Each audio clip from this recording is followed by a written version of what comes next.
faire une joie de répondre aux autres questions que sur le sujet de l'enseignement où Madame la membre du gouvernement et Monsieur le vice-recteur ont très bien répondu.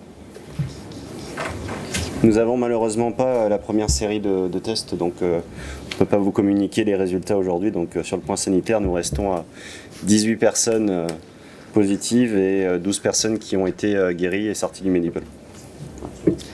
Bonjour, Mathieu Indorel pour DNC. Je voulais savoir si les manifestations du 1er mai seraient autorisées comme tous les ans ou non, puisque... Alors a priori, pour le moment, on n'a dit pas de rassemblement autour de plus de 50 personnes. Les manifestations du 1er mai, je pense que ça sera difficile d'avoir la liste des personnes qui participeraient à cette manifestation afin de respecter la règle de pouvoir éventuellement communiquer la liste la liste des 50 personnes dans les 4 semaines. Et donc je crains que cette année, les manifestations du 1er mai, elles ne puissent pas se dérouler. Claudine Véry, AFP. Je voulais juste avoir une précision sur les activités économiques qui restent fermées. C'est donc cinéma, hôtel, restaurant. Pas restaurant et pas hôtel. Les restaurants et les hôtels ouvrent à partir de lundi. Donc qu'est-ce qui est fermé alors ? On vous transmettra l'arrêté qui est en cours de finalisation, mais ce qui est fermé, donc c'est ce qui est salle de jeu, Nakamal, bar, débit de boissons, consommation sur place, discothèque et quelques autres secteurs qui restent encore à préciser dans l'arrêté. Mais ceux que cinéma, oui, pardon. Et le reste est ouvert. Et donc les restaurants sont bien ouverts à partir de lundi.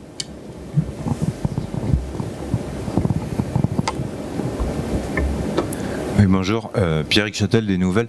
Pour les professions qui ne sont pas des professions médicales, mais qui sont considérées comme des professions à risque, comme les esthéticiens, les coiffeurs et tout ça, est-ce que les masques, et ça va être eux de devoir s'en procurer, ou est-ce qu'ils pourront être approvisionnés par la DAS ou le gouvernement ou tout autre ? C'était dans l'allocution du président, donc sur ces métiers-là qui sont coiffeurs, esthéticiennes ou personnes qui peuvent pas en capacité, qui sont pas en capacité de respecter les gestes barrières, donc il y aura une obligation du port du masque.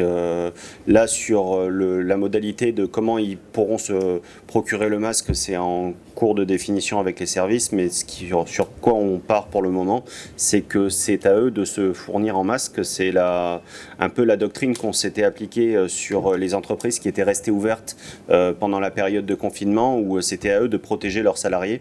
Et donc là, l'idée des entreprises se procurent les masques. Est-ce que les services sanitaires ont évalué la période au cours de laquelle les personnes qui arriveront en Nouvelle-Calédonie vont devoir effectuer leur quatorzaine ? C'est-à-dire pour tous les nouveaux arrivants, je sais pas, ceux qui ont prévu de voyager, les touristes pour les mois à venir, est-ce que cette période de quatorzaine, sa durée a été évaluée ?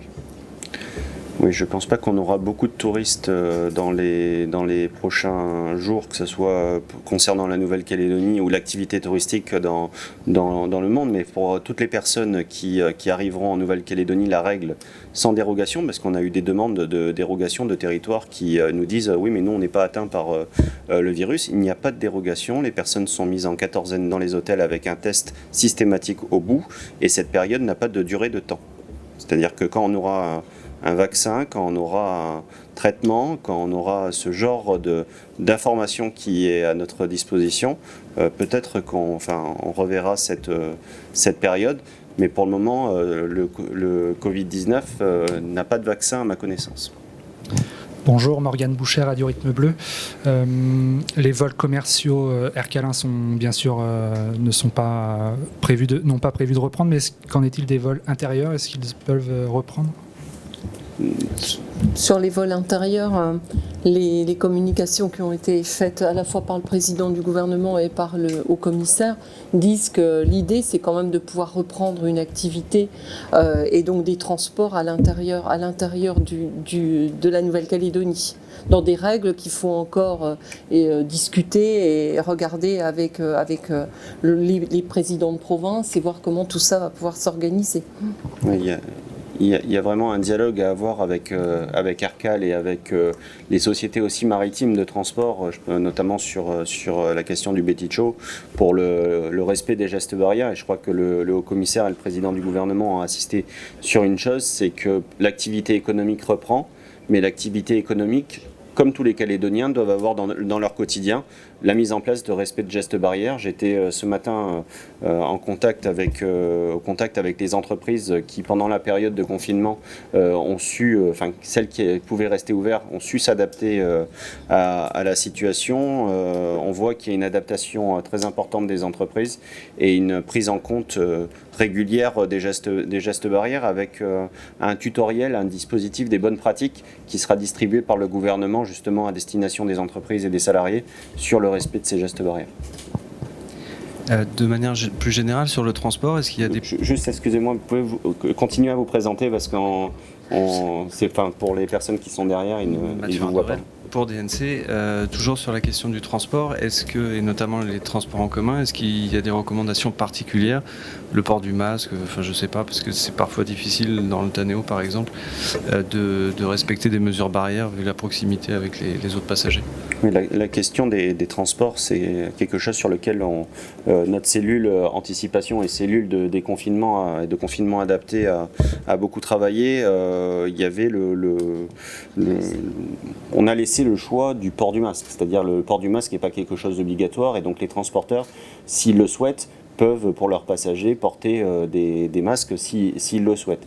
Par contre, il y a une nécessité de distanciation sociale et de respect des gestes barrières qui doit s'appliquer, donc forcément certains transporteurs vont devoir réduire le nombre de passagers qui prennent. Mais là aussi, c'est un travail d'affinage dans les prochains jours pour adapter les différentes modalités. On n'a pas pu répondre en quelques jours à l'ensemble des problématiques, même si celles-ci ont été identifiées.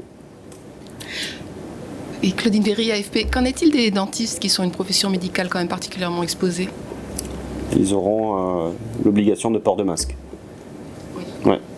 De port. Ouais. Oui, ils peuvent ouvrir. Oui, ils peuvent ouvrir.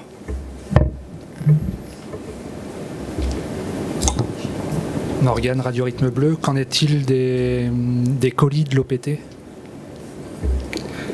C'est-à-dire? Est-ce que parce que les colis n'étaient plus livrés, oui, du coup, est-ce qu'on va pouvoir aller les chercher? Oui, vous allez pouvoir aller les chercher, sous réserve que je dise pas une bêtise, mais dans des dernières informations que j'avais pu avoir sur cette question-là, je sais qu'il y avait beaucoup de Calédoniens qui attendaient le fait d'aller récupérer des colis, donc oui, l'OPT doit s'organiser pour, là aussi, je le redis, désolé que je me répète sur cette question, mais nos établissements publics dont l'OPT doivent mettre en place des gestes barrières et donc pour récupérer les colis, ces gestes barrières doivent s'appliquer également.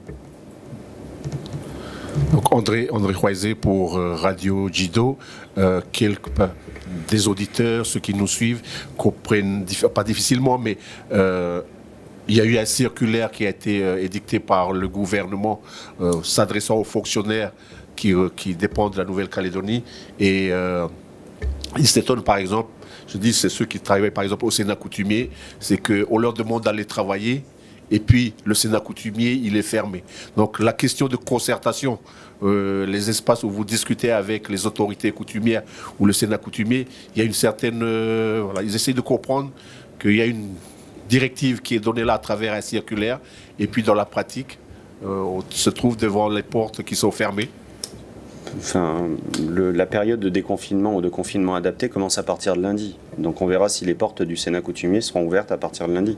Aujourd'hui, je ne peux pas vous dire s'il doit y avoir une concertation ou pas. Il y a une concertation qui est faite de manière journalière et importante par Didier Podjaliwan, qui est en charge justement de cette cellule affaires coutumières au gouvernement, qui est en lien. Ensuite, il appartient au Sénat coutumier d'ouvrir ou de ne pas ouvrir. C'est pas au gouvernement de leur dire si... nous, on leur dit qu'ils ont la possibilité d'ouvrir puisqu'ils rentrent dans une nouvelle phase qui a été dictée par le haut-commissaire et par le président du gouvernement. L'autre question, je l'ai posée tout à l'heure, mais ça n'a pas été répondu directement par la ministre qui est en charge, la responsable en charge de l'enseignement, les syndicats, les partenaires sociaux, avec qui vous discutez tous les 2 jours. Ce matin, ils ont organisé une conférence de presse regrettant la méthode s'agissant des directives, des choses qui sont mises en place. Donc un point que vous soulevez tout à l'heure, la mise en place d'une charte de bonne conduite, des règles de bonne conduite dans l'entreprise. Il rappelle que c'était important de mieux se concerter avec les délégués du personnel, avec les partenaires sociaux, mais pas seulement venir et puis subir les orientations que vous donnez ici. Vous savez, quand je dis qu'on se voit tous les 2 jours avec les différents partenaires sociaux, j'ai pas forcément ce message-là de leur part. C'est-à-dire qu'on a une présentation, on a une concertation, on a des choses qui se font en concertation, on a des liens avec la direction du travail et de l'emploi. Les services du gouvernement s'efforcent de la manière plus proactive possible de fournir des informations pour garantir les droits des salariés, les droits des entrepreneurs. Mais je crois que de ce que j'ai entendu de la conférence de presse de l'intersyndicale ce matin, ils se plaignaient surtout des congés qui pouvaient être imposés par les entreprises, qui en fait a fait l'objet d'un amendement au Congrès. Ce n'était pas une proposition du gouvernement, mais le Congrès est maître de ces décisions. Néanmoins, à titre personnel, je souscris totalement à cette décision, c'est-à-dire qu'on est dans une période de crise où chacun doit faire des efforts. Chacun doit faire des efforts. On est dans une période de crise qui n'était jamais pu être imaginée il y a quelque temps de ça, où l'idée est vraiment de maintenir les emplois, maintenir les entreprises. Les collectivités ont fait des efforts majeurs. On a annoncé le prêt de l'État à hauteur de 28,5 milliards pour mettre en place le chômage partiel et justement pour permettre la préservation de ces emplois. Mais les efforts ne doivent pas venir que des collectivités, que du gouvernement, mais aussi des salariés sur la partie des congés payés. Et quand on est en congé payé, on n'est pas en chômage partiel et on est payé à 100%. Donc c'est quelque chose qui est extrêmement important. Ensuite, j'ai entendu certains membres de l'intersyndicale que vous évoquiez sur d'autres radios que vous ce matin, qui se félicitaient de la concertation régulière avec les collectivités. Donc peut-être qu'ils n'ont pas dit la même chose, mais enfin, en tout cas, on continuera à avoir un dialogue sur les différents sujets qui concernent le monde de l'entreprise et le monde des salariés, car c'est essentiel à la reprise économique. Mais il y a un travail également de dialogue social qui doit se faire au sein de l'entreprise et le gouvernement ne peut pas tout. Justement, vous parlez de concertation, pardon, Mathurin Derel pour DNC, vous parlez de concertation, l'USOINC en fait ne fait pas partie de l'intersyndicale. Ils en sont sortis. Ils sont sortis et ils appelaient en fait à avoir un usage du masque en fait, enfin à ce que les entreprises fournissent un masque, enfin les équipements de protection à l'ensemble des salariés pour pouvoir reprendre le travail. Est-ce que vous avez pu échanger avec eux sur ce point, en sachant qu'ils appelaient les salariés à exercer leur droit de retrait en cas de non-fourniture des équipements de protection? Ce que nous disent les autorités sanitaires, c'est que s'il y a mise en place des gestes barrières, mise en place d'une distanciation sociale, l'usage du masque n'est pas obligatoire. Donc ça, c'est les autorités sanitaires qui nous le disent. Il y a certains secteurs d'activité où très clairement, il ne peut pas y avoir de distanciation sociale et donc le port du masque est nécessaire. Mais ça, c'est à la libre appréciation des chefs d'entreprise et des discussions en interne aux organisations de salariés. Mais la plupart des secteurs d'activité qui sont en capacité de respecter les gestes barrières et de respecter cette distanciation sociale n'ont pas l'obligation d'avoir un masque. Et donc les salariés n'ont pas à faire valoir leur droit de retrait dans ce cas-là. Je vous propose de nous arrêter là et on se revoit demain. Merci Madame la commissaire déléguée. Merci à vous.